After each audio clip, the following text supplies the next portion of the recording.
안녕하세요. 피부과 전문의 이원구입니다. 발가락이나 발바닥에 이 굳은 살이나 티눈이 생겨서 걷지 못할 정도로 아팠던 경험 있으시죠? 혹시 지금도 아픈데 참고 있는 건 아니시죠? 설마 티눈을 손톱깎이로 집에서 제거하고 계신 건 아니시죠?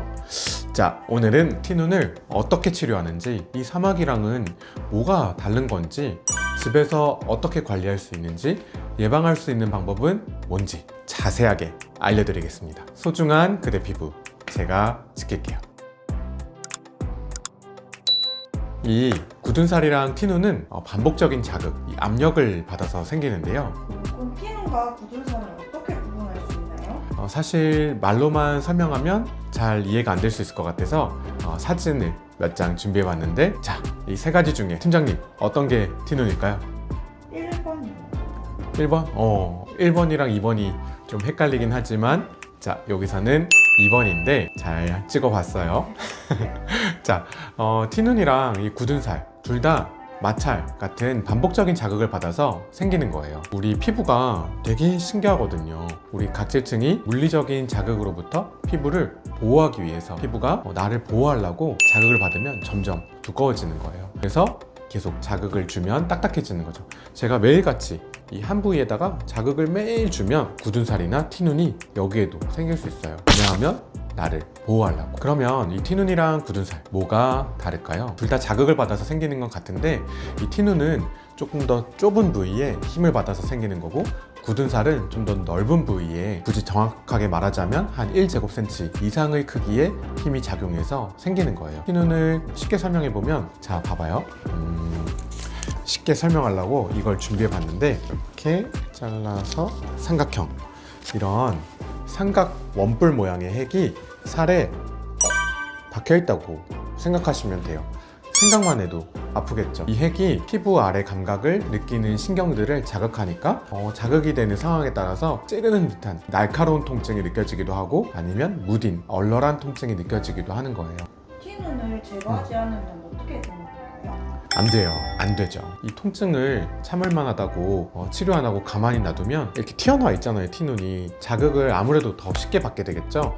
그러면 더 커지고 더 심해지거든요. 이 티눈을 계속해서 방치할 경우에는 통증이 점점 심해져서 일상생활에 계속해서 불편을 주거나, 심하면은 출혈, 피가 나고 푹 파이는 궤양이 생기고 혈관염 등이 발생할 수 있어요. 그리고 더 심해지면 이 염증이 심해지면서 윤활낭염, 관절염, 골수염까지도 생기는 경우가 있기 때문에 초기에 잘 치료하고 더 심해지지 않도록 예방하는 습관이 중요한데요. 일단 아프다 그러면 병원에 가시는 게 좋아요. 그럼 티눈을 집에서 쉽게 제거할 수 있는 방법이 있나요? 집에서 손톱깎이로 깎는 분들 있으시죠? 혹시 안 돼요. 위생적으로 소독을 정확하게 잘 한 상태에서 깎아내면 문제가 없을 수 있어요. 근데 소독 안 하고 깎잖아요. 게다가 이 손톱깎이에 세균이 얼마나 많은지 알고 있으시죠? 근데 손톱깎이로 막 깎다가 상처가 나면 어떻게 되겠어요? 세균이 안으로 막 들어가겠죠. 그러면 살이 썩어 들어갈 수도 있고 흉터도 남고 엄청 고생할 수 있어요. 소독된 일회용 블레이드를 잘 다루시는 분들이 있으시더라고요.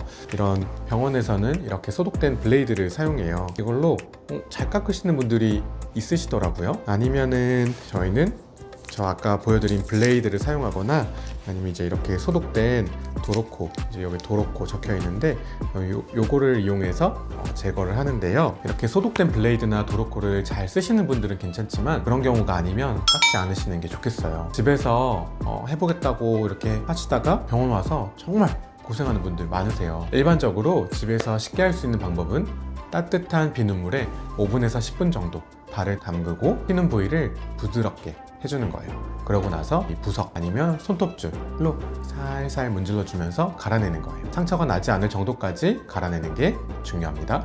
그리고 나서 크림 타입의 보습제를 잘 발라주세요. 또 다른 방법으로는 우리 티눈 밴드나 티눈액을 이용하는 방법인데요. 약국에서 쉽게 구매가 가능한 애들이에요. 이 티눈 밴드나 티눈액에는 살리실산이라는 성분이 들어있는데 딱딱해진 각질을 연화, 그러니까 부드럽게 녹여주는 역할을 하는 거죠. 티눈 밴드는 이 티눈 부위를 부드럽게 녹여주면서 또 압력을 덜 받도록 푹신푹신하게 보호해주는 역할까지 해서 그런 면에서 티눈액보다 더 나을 수 있어요. 한 이틀에서 5일 정도마다 한 번씩 교체하면서 티눈을 불려서 치유하는 방법인데 주기적으로 교체해주기만 하면 된다는 장점이 있지만 이 티눈이 심한 경우에는 효과가 좀 떨어집니다. 또 오랜 기간을 붙여야 되기 때문에 피부가 예민하거나 다한증, 이렇게 손발에 땀이 많은 분들 아니면 당뇨병이 있는 환자분들은 주의가 필요하고요.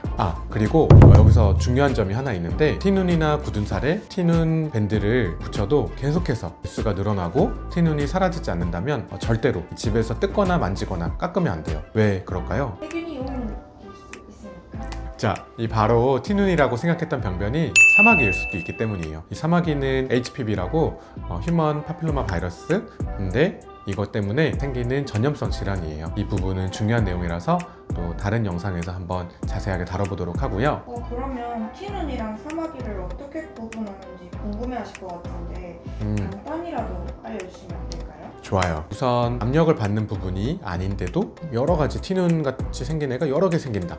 그러면 사마귀일 가능성이 커요. 이 사마귀는 바이러스라서 자꾸 번지기 때문에 여러 개가 생기는 거고 한 부위에 생겨서 티눈인지 사마귀인지 헷갈리는 부분이 있잖아요. 그러면 우선은 눌러보세요. 수직으로 위에서 아래로 꼭 눌러보세요. 티눈은 이렇게 수직으로 꾹 눌렀을 때 아픕니다. 반면에 사마귀는 요렇게 아까 전에 티눈은 수직으로 누르잖아요. 사마귀는 스퀴징, 양쪽 옆에서 힘이 눌려지면 통증이 느껴지는데요. 더 정확하게 구분할 수 있는 방법은 깎아보는 거예요. 집에서는 깎다가 세균이 들어가거나 사마귀인 경우 다른 데로 옮겨갈 수 있으니 추천하는 방법은 아니고 병원에서도 이 굳은 살이 사마귀랑 같이 있으면 아니면 티눈이 같이 있으면 이 사마귀가 속에 들어가 있어서 굳은 살인지 티눈인지 사마귀인지 헷갈리는 경우들이 있어요. 그럴 때는 깎아내보면 사마귀는 주위에 혈관들로 인해서 점상 출혈이 나타나고 티눈은 아까 말씀드린 대로 가운데 딱 하고 핵이 나타나요. 사마귀는 만지면 다른 데로 옮겨가고 또 가족에게로 옮길 수 있기 때문에 둘이 구분하는 게 매우 중요하겠죠. 그럼 병원에서는 어떤 치료를 하나요? 병원에서 가장 기본적으로 할 수 있는 치료는 냉동 치료예요. 이 냉동 치료는 마이너스 196도의 에카질소라는 가스를 이용해서 튀는 부위를 얼려서 제거하는 방법이에요. 냉동 치료는 보통 한 두세 번 정도 치료하면 많이 좋아져요. 시술 후에 흉터가 남는 경우도 적고 일상생활에 무리가 잘 없고 또 2차 세균 감염 위험이 없다는 장점이 있습니다. 오늘 우리 두 번째 치료 오셨죠? 네. 저번에 이제 치료 받을 때 그때 치료받기 전에는 많이 아팠어요? 네, 걸을 때 아팠어요. 그러면 죽을 만큼 아픈 게 10점, 하나도 안 아픈 게 0점이면 몇 점 정도로 아팠어요? 9점. 9점? 진짜 죽을 만큼 아팠네요. 그리고 그때 이제 우리 한번 깎고 냉동 치료 받고 그리고는 얼마만큼 이제 아팠어요? 치료 받고 지금은 나서 이제 거의 안 아파요. 거의 안 아파요? 한 번만에 거의 안 아프군요. 그래서 이제 깎으면 티눈은 안에 핵이 보이는데요. 저번에 한번 치료해가지고 엄청 많이 좋아졌어요. 이거는 저번에 핵을 제거하고 냉동 치료를 했고 오늘 이제 한 번 더 살짝 남아있는 부분을 제거하기 위해서 하는 거예요. 거의 다 한 번 치료로 거의 다 제거가 됐어요. 너무 다행이에요. 이게 가스가 나가죠? 이게 마이너스 196도로 이제 여기를 얼려가지고 이 티눈을 이제 빼는 거예요. 지금은 티눈이 이제 거의 없어져서 이번에 치료하고 마무리가 될 것 같습니다. 화면에 이렇게 동그랗게 보이는 데가 있죠? 거기 이제 티눈이 있던 자리가 저번에 냉동 치료하면서 잘 빠졌어요. 이건 이제 한 번 더 완전히 살짝 남아있는 것까지 완전히 제거하는 거고 그럼 이제 편하게 잘 지내실 거예요. 두 번째로는 레이저로 치료하는 방법이 있는데 우리가 이 점 뺄 때 CO2 레이저나 어뷸 레이저로 제거를 하는데 이거를 우리 티눈을 제거할 때도 사용할 수 있어요. 근데 이게 깊이 파야 되고 또 통증이 더 있고 딱지도 생기고 그러다 보면 일상생활에 좀 지장을 줄 수 있거든요.